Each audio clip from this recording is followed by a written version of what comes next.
There was, I think, an expectation because of quite a lot of the opinion polling until kind of like about a month before the local elections, that Khan was going to win some absolutely gigantic kind of mega majority.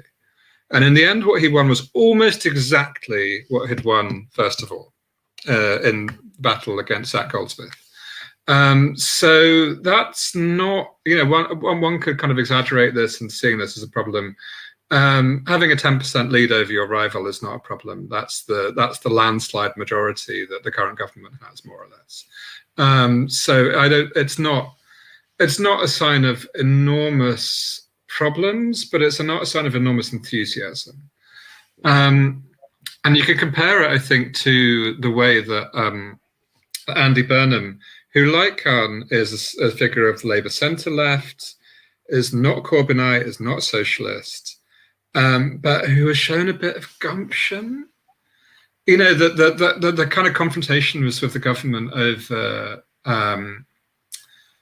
the pandemic, but also over buses, have shown a kind of willingness to kind of get people behind you a bit, to have make a bit of a show and have a bit of rhetoric and kind of make it look like you are fighting for your people on behalf of your people.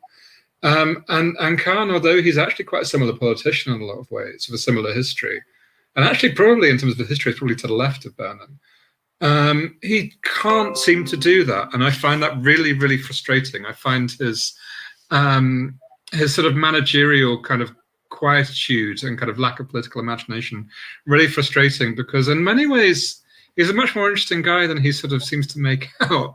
Like, if you kind of look at, let's comparing the human rights lawyers, comparing him with Sir Keith, like, he has quite a spicy list of of cases that he's fought. He's fought a lot of very controversial human rights cases and won a lot of them.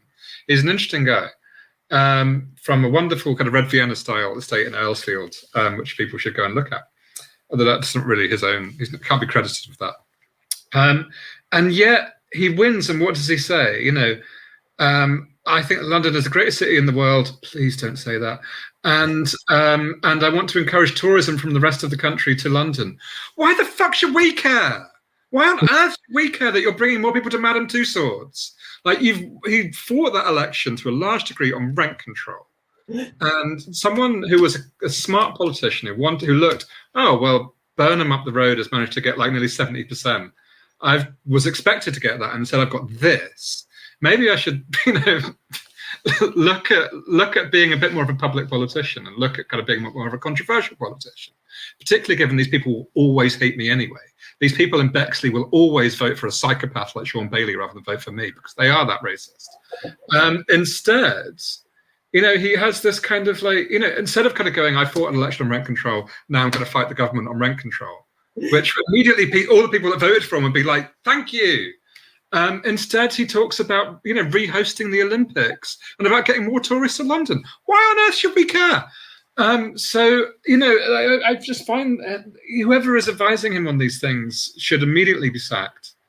And just that kind of, again, I think, and if you do take people for granted by them not feeling that you're fighting on their behalf, you get a very similar situation to what's been happening, not so much in the kind of Red Wall, whether it's a vibe or a location or not, but you get something similar to what's now happening in Bristol, where Labour have lost the council to the Greens. I don't think there's much likelihood of London, or at least London zones 1 to 4, zones 5 to 6, I'm not quite so sure. There's not a likelihood of London zones 1 to 4 going back to the Tories anytime soon. But there is perfectly a likelihood of them going to the Greens. There's a likelihood of them going to the far left in a lot of cases. There's also, I think, a much bigger risk, which is just people stopping paying attention. People like us to forget about this, and rightly so, because we got absolutely humiliated. But I remember seeing canvases in December 2019, the size of demonstrations in places like Putney and Chingford and Kensington. That you can't then say to these people, we think you're all scum and racists, and expect them to go out and vote for you or campaign for you. You were getting these sort of desperate emails from the Khan campaign and at the end of it, because they weren't going to get the landslide they expected, and there was this kind of begging of please go out onto the streets for me. It's like, well, what have you got for us?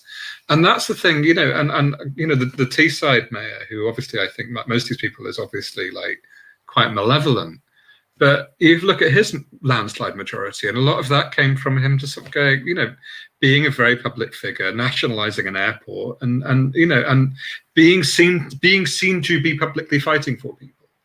And I do think that's when London has had kind of quite large sort of shifts leftward at a local level.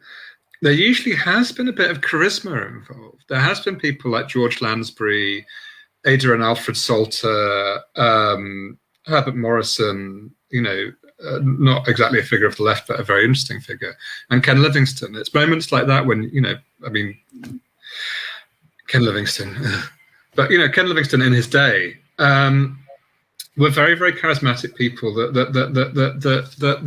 set out to represent Londoners in this very kind of aggressive and outward-looking way.